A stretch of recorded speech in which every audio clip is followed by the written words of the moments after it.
أهلا بيكم في حلقة جديدة من حكايات الإيجابية والحكمة اللي هتغير طريقة تفكيرك.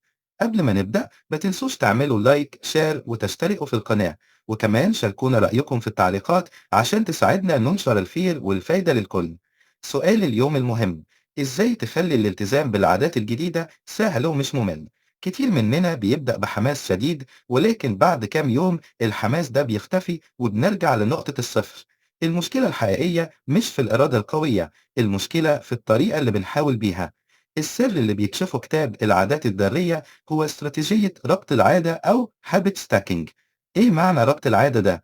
هي طريقة ذكية لضمان التزام يومي. ببساطة، اربط العادة الجديدة بحاجة بتعملها أصلا بدون تفكير. فكر فيها كمعادلة بسيطة: بعد ما أعمل الروتين الحالي سأقوم فورا بالعادة الجديدة. دي استراتيجية قوية جدا عشان تضمن بناء العادات تدريجيا وبدون ضغط. خلينا نشوف أمثلة بسيطة وملموسة تقدر تطبقها من دلوقتي عشان تعمل تحسين الحياة. لو بتحب القهوة الصبح، استغل اللحظة دي بالذات.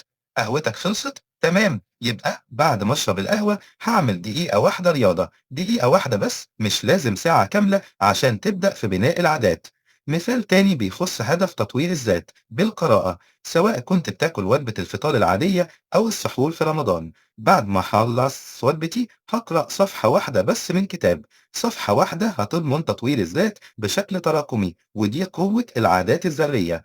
طبق الاستراتيجية دي من الليلة واستنونا في الفيديو القادم وحكمة جديدة تفتح الأبواب لنجاحك.